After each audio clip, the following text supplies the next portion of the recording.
नमस्कार दोस्तों, स्वागत है आपका हमारे इस YouTube चैनल SR क्लासेस में। आज का जो हमारा टॉपिक है, जो विषय है, वो है धार्मिक साहित्य और धार्मिक साहित्य के अंतर्गत ब्राह्मण साहित्य। ठीक है दोस्तों, आगे बढ़ने से पहले मैं कुछ बात आपसे शेयर करना चाहता हूँ। देखिए, ये जो मेरा प्रयत्न है, ये जो मेरी मेहनत है, ये जो मेरा कोशिश है, ये आप सभी के लिए है। तो अगर आप सबको ये मेरा वीडियो पसंद आ रहा हो, अच्छा लग रहा हो, तो इसे अपना प्रेम, अपना स्नेह ज़रूर दें, क्योंकि आपके प्रेम और स्नेह से ही मुझे प्रोत्साहन मिलता है, आगे कुछ करने का हिम्मत मिलता है, कुछ जज्बा मिलता है।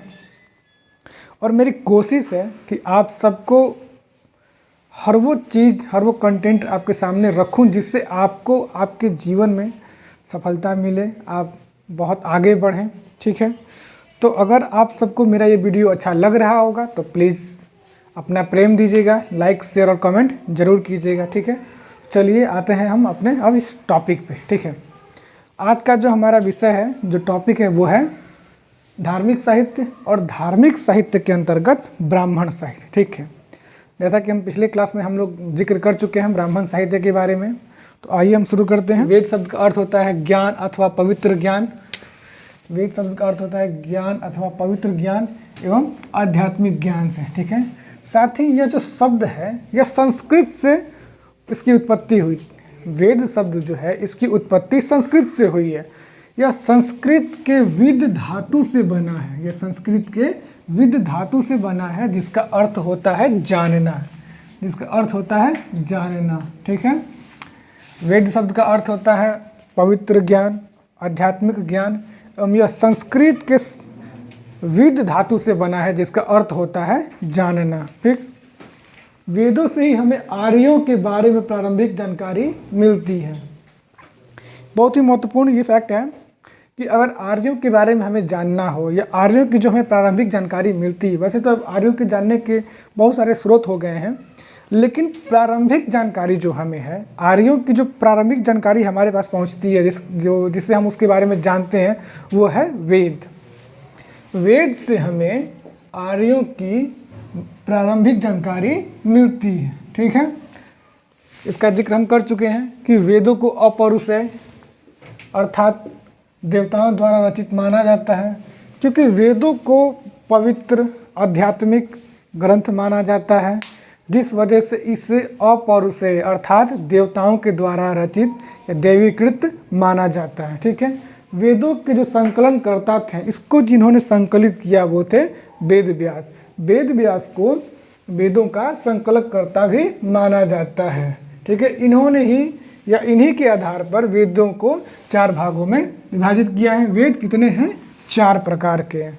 अब इसमें कौन कौन से हैं? ऋग्वेद, यजुर्वेद, सोमवेद और अथर्ववेद। ये सभी से आप भली भांति परिचित होंगे। और अब हम जिक्र करेंगे ऋग्वेद का। ठीक है, चलिए अब हम देखेंगे ऋग्वेद। ठीक है, ऋग्वेद को विश्व का सबसे प्राचीनतम ग्रंथ माना जाता है। ठीक है, ऋग्वेद को विश्व का सबसे प्राचीनतम ग्रंथ माना जाता है।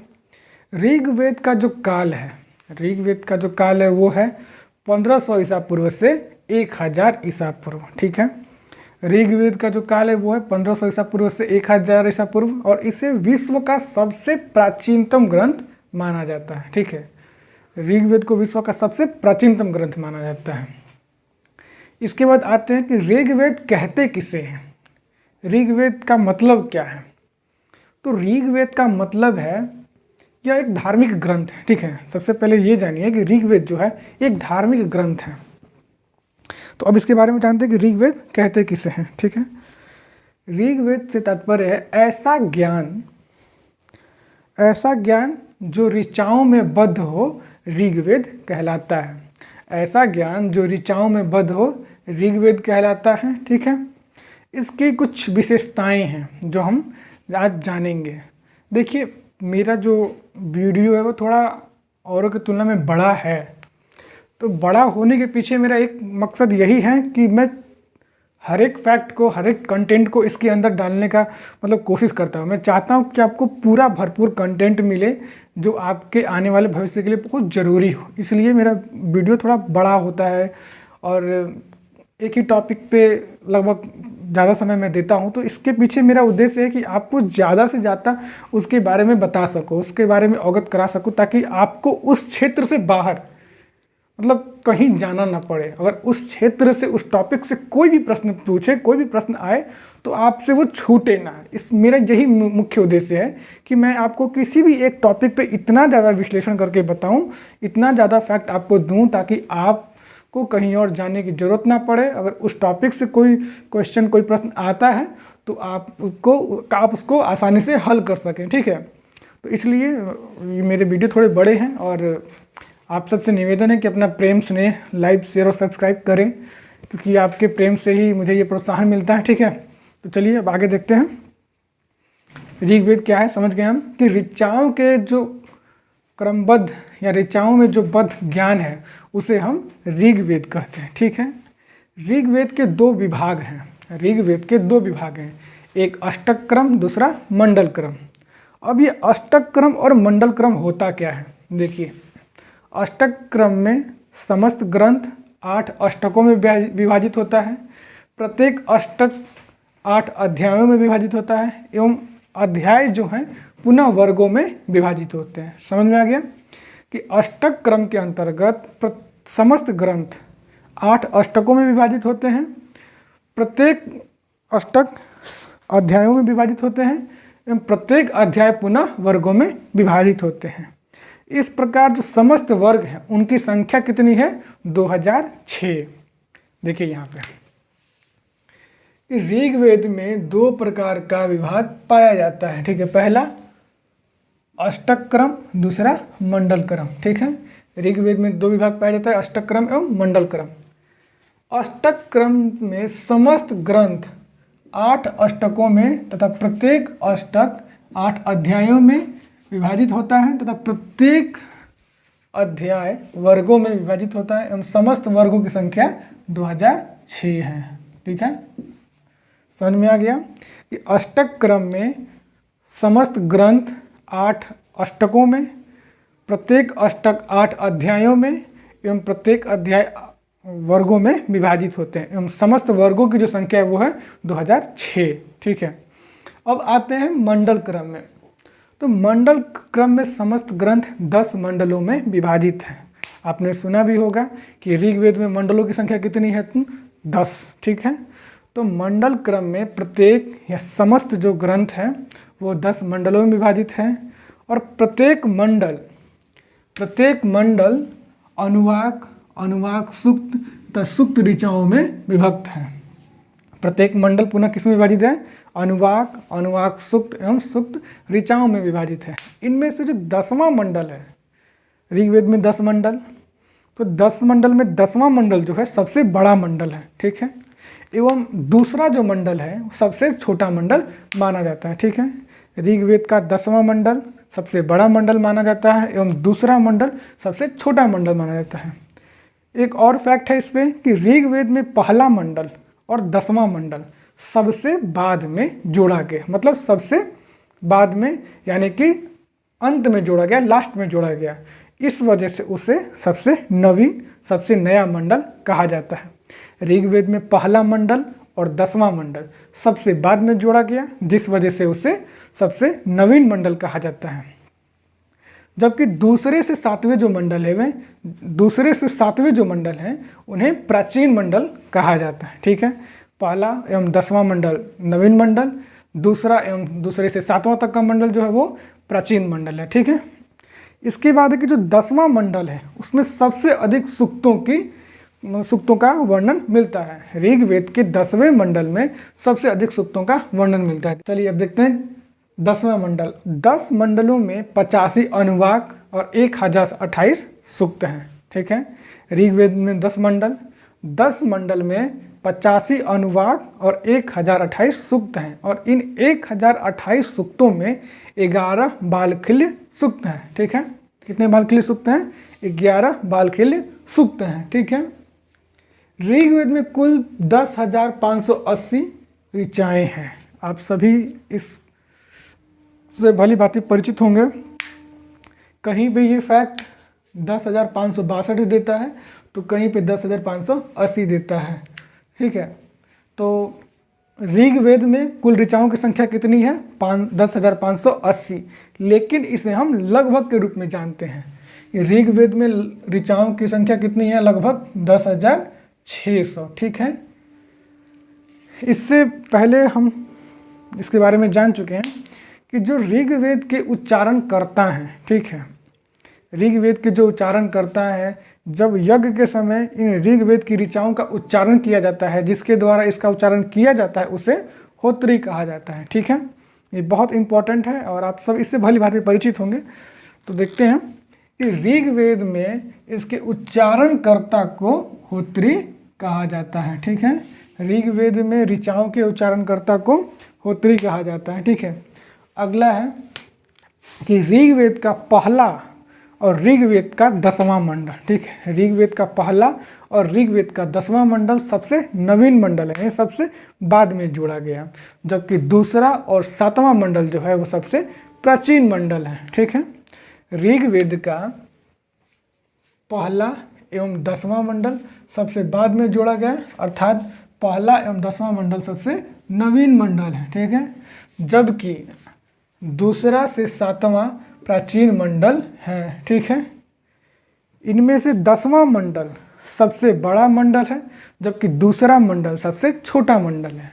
10वें मंडल में सूक्तों की संख्या सर्वाधिक है, जिसमें पुरुष सूक्त, नदी सूक्त, नासदीय सूक्त, सूर्य सूक्त एवं विवाह सूक्त आदि मौजूद है, आदि का वर्णन है। ठीक है, 10वें मंडल में सबसे अधिक सूक्तों का वर्णन है, जिनमें पुरुष सूक्त, नदी सूक्त, नासदीय सूक्त, सूर्य सूक्त एवं विवाह सूक्तों का वर्णन है। 10वें मंडल में पुरुष सूक्तों की प्रधानता की वजह से ही इसे पुरुष सूक्त या पुरुष मंडल भी कहा जाता है। ठीक है, अगर आपसे ये सवाल पूछे या आपके सामने ये सवाल आए कि ऋग्वेद के कौन से मंडल को पुरुष मंडल या पुरुष सूक्त कहा जाता है, तो ये हो जाएगा आपका 10वां मंडल। ठीक है, ऋग्वेद का 10वां मंडल पुरुष सूक्त या पुरुष मंडल के नाम से भी जाना जाता है। ऋग्वेद के 10वें मंडल में ही नदी सूक्त का वर्णन है, जिसमें वर्णित अंतिम नदी गोमल है। ठीक है, ऋग्वेद के 10वें मंडल में ही नदी सूक्त है, जिसमें वर्णित अंतिम नदी गोमल है। ठीक है, आगे आते हैं। ऋग्वेद के 1, 8, 9 तथा 10वां मंडल ऋग्वेद का पहला, 8वां, 9वां तथा 10वां मंडल परिवर्तित काल का माना जाता है। ऋग्वेद का पहला, 8वां तथा 9वां, 10वां मंडल प्रवर्ती काल का माना जाता है। ठीक है, अब आते हैं अगले सवाल पे, अगले पॉइंट पे। ऋग्वेद के 8वें मंडल में हस्तलिखित प्रतियां प्राप्त होती हैं। ठीक है, अगर आपके सामने ये सवाल पुनः आए या इस प्रकार का प्रश्न हो आपके एग्जाम्स में कि ऋग्वेद के किस मंडल में हस्तलिखित प्रतियां प्राप्त हुई हैं, तो आपका जवाब होगा 8वां। ठीक है, ऋग्वेद के 8वें मंडल में हस्तलिखित प्रतियां प्राप्त हुई हैं, जिन्हें खिल कहा जाता है। ठीक है, उन्हें क्या कहा जाता है? खिल कहा जाता है। देखिए, ऋग्वेद के 8वें मंडल में मिली हस्तलिखित प्रतियों को खिल कहा जाता है। ठीक है, ऋग्वेद के 8वें मंडल में मिली हस्तलिखित प्रतियों को क्या कहा जाता है? खिल कहा जाता है। ये अक्सर सवाल पूछे जाते हैं, ये सब पूछे हुए सवाल हैं और भी ऐसे सारे फैक्ट हैं जिससे आप परिचित नहीं होंगे। तो मेरी कोशिश है कि आपको भरपूर कंटेंट मिले, भरपूर फैक्ट मिले जो आपके लिए बहुत ही लाभदायक हो। ठीक है, चलिए आगे देखते हैं। अब कहता है कि ऋग्वेद की रचना, तो संभवतः ऐसा माना जाता है, ऐसा हमें पढ़ने को मिलता है या ऐसा साक्ष्य मिलता है कि ऋग्वेद की जो स्थापना है, ऋग्वेद की जो रचना है ना, वो सप्त सैंधव प्रदेश में माना जाता है। ऋग्वेद का जो रचना है वो सप्त सैंधव प्रदेश में माना जाता है। एक और मुख्य विशेषता इसकी है जो ये सवालों में अक्सर रहता है, ये जानना आपके लिए बेहद जरूरी है कि ऋग्वेद और किस अन्य ग्रंथ में समानता पाई जाती है। ऋग्वेद के समान कौन सा एक अन्य ग्रंथ है? और आपके सामने ये सारे ऑप्शन हो, ऋग्वेद हो, यजुर्वेद हो, सोमवेद हो, तो आप गलती कर बैठेंगे, क्योंकि ऋग्वेद के साथ समानता अगर किसी ग्रंथ के बारे में पूछता है तो उसका जवाब है ईरानी धर्म ग्रंथ जो है, ईरानी ग्रंथ जो है जिंदावेस्ता, वही ऋग्वेद के साथ समानता रखता है। अर्थात ऋग्वेद का ईरानी ग्रंथ जिंदा अवस्था तथा ऋग्वेद में समानता पाई जाती है। ईरानी ग्रंथ जिंदा अवस्था तथा ऋग्वेद में समानता पाई जाती है। ठीक है, अब इसके आगे आते हैं कि एक युद्ध है 10 राज्य युद्ध, अर्थात 10 राजाओं का युद्ध, जिसके बारे में आप लोग भली भांति परिचित होंगे। इस 10 राज्य युद्ध का वर्णन भी, इस 10 राज्य युद्ध का जिक्र भी ऋग्वेद में ही मिलता है, जिसमें भरत कबीले के राजा सुदास और पुरु कबीले के बीच युद्ध हुआ था। यह युद्ध कहाँ हुआ था? तो यह युद्ध हुआ था पौरुषणी नदी के तट पे। अब ये जानने वाली बात है कि पौरुषणी नदी कहते किसे हैं? तो वर्तमान में रावी नदी को पौरुषणी नदी ही कहा जाता था। वर्तमान की जो रावी नदी है, प्राचीन काल में या वैदिक काल में ऋग्वेद के समय उसे पौरुषणी नदी ही कहा जाता था। ठीक है, तो 10 राज्य युद्ध किस तट पर लड़ा गया था? पौरुषणी नदी के तट पर, रावी नदी के तट पर। और इसमें भरत कबीले के जो सरदार थे, भरत कबीले के जो राजा थे सुदास, उनको विजय प्राप्त हुई थी और पूर्व कबीले को पराजय का सामना करना पड़ा था। इसमें भरत कबीले के जो सरदार थे उनके पुरोहित थे वशिष्ठ, और पूर्व कबीले के जो सरदार थे उनके पुरोहित थे विश्वामित्र। ठीक है, अब चलिए आगे देखते हैं। गायत्री मंत्र, ठीक है, गायत्री मंत्र, इस मंत्र से हम आप पूरे देशवासी, भारत के सभी नागरिक भली भांति परिचित हैं। सब ने सुना होगा, सब इसके बारे में जानते होंगे, थोड़ा बहुत सबको याद भी होगा। ठीक है, तो इस गायत्री मंत्र का सर्वप्रथम उल्लेख, इस गायत्री मंत्र का जिक्र अगर कहीं मिलता है तो वो है ऋग्वेद। ऋग्वेद के 7वें मंडल में गायत्री मंत्र का उल्लेख मिलता है। गायत्री मंत्र का उल्लेख ऋग्वेद के 7वें मंडल में मिलता है। कहीं कहीं यह 3रे मंडल में देता है, लेकिन हम 7वें मंडल को ही पढ़ेंगे। ठीक है, चलिए अब आगे बढ़ते हैं। देखिए, ऋग्वेद में वर्णित सबसे अंतिम नदी गोमल है, जो कि आगे हम पढ़ चुके हैं, इसमें पढ़ चुके हैं कि ऋग्वेद में वर्णित अंतिम नदी गोमल है। ठीक है, अब ऋग्वेद में सर्वप्रथम ध्रुत क्रीड़ा, ऋग्वेद में सर्वप्रथम ध्रुत क्रीड़ा, ऊंट, स्तूप, इसके बाद आपको है इंद्र महाभिषेक, अयोध्या, ऊंट एवं बृहस्पति की पत्नी जूली का उल्लेख मिलता है। ऋग्वेद में ही सर्वप्रथम ध्रुत क्रीड़ा, ऊंट, स्तूप, इंद्र महाभिषेक, इसके बाद बृहस्पति की पत्नी जूली का सर्वप्रथम उल्लेख मिलता है। ठीक है, अब आइए आगे चलते हैं। ऋग्वेद की शाखाएं देखिए, ऋग्वेद की शाखाएं, तो ऋग्वेद की 5 शाखाएं हैं। ऋग्वेद की कितनी शाखाएं हैं? 5 शाखाएं हैं। कौन है? साकल, वाफल, आश्वलायन, संखायन तथा मांडुकायन। ठीक है, ऋग्वेद की कितनी शाखाएं हैं? 5 शाखाएं, साकल, वाफल, आश्वलायन, संखायन तथा मांडुकायन। ठीक है, चलिए अब आगे बढ़ते हैं। ऋग्वेद के ब्राह्मण, देखिए ऋग्वेद के ब्राह्मण को जानने से पहले ब्राह्मण क्या है इसे जानना बहुत जरूरी है। यहाँ ब्राह्मण से तात्पर्य किसी जाति विशेष से नहीं है, यहाँ ब्राह्मण से तात्पर्य एक ग्रंथ से है। ठीक है, ब्राह्मण का अर्थ होता है, ब्राह्मण का तात्पर्य है कि यज्ञों एवं कर्म कांडों के प्रतिपादन के लिए जिस ग्रंथ का गठन किया गया उसे हम ब्राह्मण कहते हैं। यह ब्रह्म शब्द से मिलकर बना है, जिसका अर्थ होता है यज्ञ, अर्थात यज्ञों को भली भांति समझने के लिए जिस ग्रंथ की रचना की गई उसे हम ब्राह्मण कहते हैं। ठीक है, जितने भी वेद हैं, ऋग्वेद, यजुर्वेद, सोमवेद तथा अथर्ववेद, इन सभी के अपने अपने ब्राह्मण हैं। यहाँ हम बात करेंगे ऋग्वेद के ब्राह्मण के, तो ऋग्वेद के 2 ब्राह्मण हैं। पहला है ऐतरेय ब्राह्मण, दूसरा है कौशितकी ब्राह्मण। ठीक है, अब हम इसके बारे में विस्तार से जानेंगे। चलिए देखते हैं ऋग्वेद के ब्राह्मण। ठीक है, अब देखिए ऋग्वेद के ब्राह्मण। ठीक है, ऋग्वेद के 2 ब्राह्मण जैसा कि हम जिक्र कर चुके हैं। ठीक है, कौन कौन? ऐतरेय ब्राह्मण और कौशितकी ब्राह्मण। ठीक है, इसमें कुछ खास नहीं है, जो इम्पोर्टेंट है वो मैं आपके सामने रख ही रहा हूँ। देखिए ऐतरेय ब्राह्मण, इसकी रचना महिदेव ऐतरेय द्वारा की गई थी। ऋग्वेद के 2 ब्राह्मण, ऐतरेय ब्राह्मण और कौशितकी ब्राह्मण। तो ऐतरेय ब्राह्मण जो है इसकी रचना ऐतरेय द्वारा की गई थी, इन्हीं के नाम पर इसे ऐतरेय ब्राह्मण भी कहा जाता है। और यह साकल शाखा से संबंधित है। ये किससे संबंधित है? साकल शाखा से, जिसका वर्णन हम पीछे कर चुके हैं कि ऋग्वेद की 5 शाखाएं हैं, साकल वाफल उसी में। तो यह ऋग्वेद की साकल शाखा से संबंधित है। दूसरा है कौशितकी ब्राह्मण। ठीक है, कौशितकी ब्राह्मण, यह इसे संखायन ब्राह्मण भी कहा जाता है। कौशितकी ब्राह्मण को संखायन ब्राह्मण भी कहा जाता है क्योंकि इसकी रचना संखायन ने की थी। और कौशितकी ब्राह्मण इसका नाम इसलिए है क्योंकि कौशितकी जो थे वो संखायन के गुरु थे। कौशितकी जो थे वो संखायन के गुरु थे। ठीक है, संखायन शाखा, इसका नाम संखायन इसलिए पड़ा क्योंकि इसमें संखायन के द्वारा इसकी रचना की गई थी। और कौशितकी शाखा इसलिए कहते हैं क्योंकि कौशितकी जो थे वो संखायन के गुरु थे। इसके पहले वाले जो है ऐतरेय ब्राह्मण, इसमें राज्याभिषेक के नियमों का वर्णन किया गया है। ऐतरेय ब्राह्मण में राज्याभिषेक के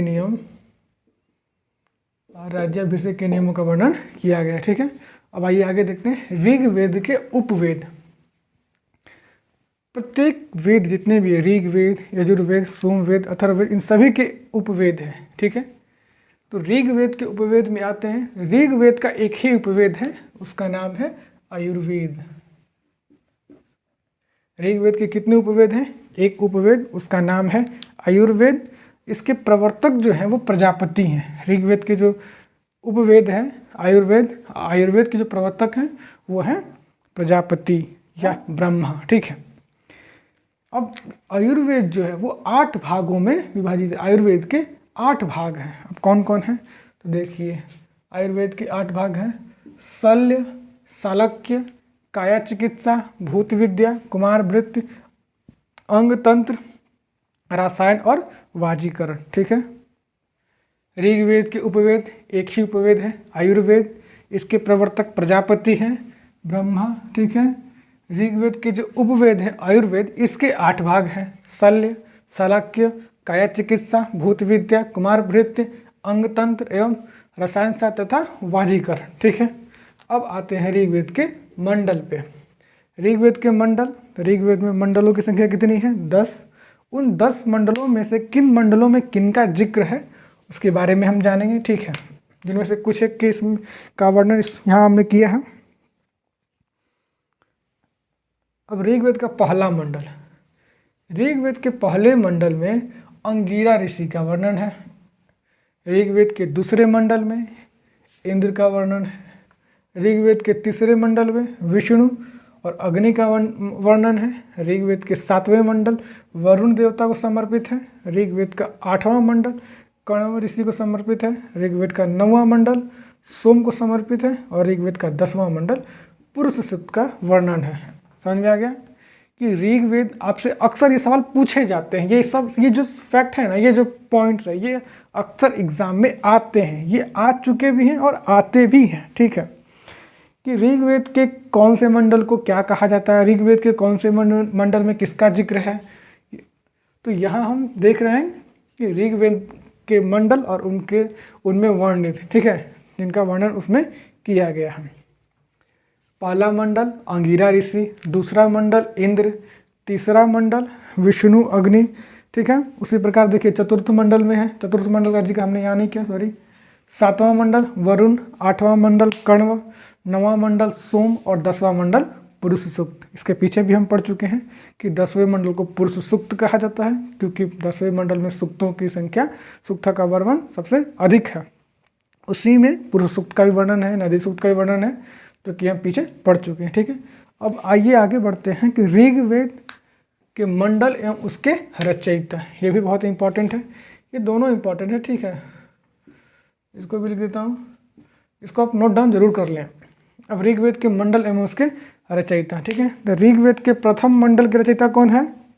अनेक ऋषि। ऋग्वेद के दूसरे मंडल के रचयिता कौन है? गृत्समद। ऋग्वेद के तीसरे मंडल के रचयिता कौन है? विश्वामित्र। ऋग्वेद के चौथे मंडल के रचयिता कौन है? वामदेव। ऋग्वेद के पांचवें मंडल के रचयिता कौन है? अत्रि। ऋग्वेद के छठे मंडल के रचयिता कौन है? भारद्वाज। ऋग्वेद के सातवें मंडल के रचयिता कौन है? वशिष्ठ। ऋग्वेद के आठवें मंडल के रचयिता कौन है? कर्ण व अंगिरा। ऋग्वेद के नौवें मंडल के रचयिता कौन है? अनेक ऋषि। और 10वें मंडल के रचयिता कौन है? अनेक ऋषि, ठीक है।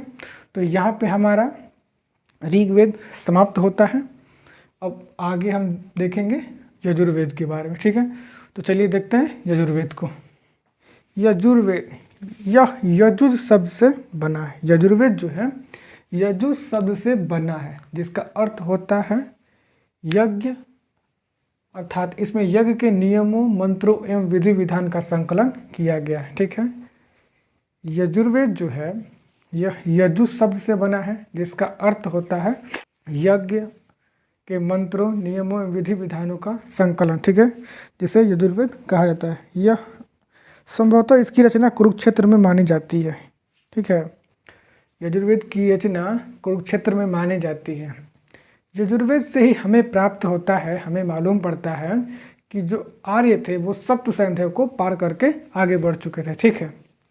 आगे देखते हैं, इसे कर्मकांडीय वेद भी कहा जाता है। यजुर्वेद को कर्मकांडीय वेद भी कहा जाता है, क्योंकि इसमें यज्ञ के नियम, विधि विधान और मंत्रों का संकलन किया गया है, ठीक है।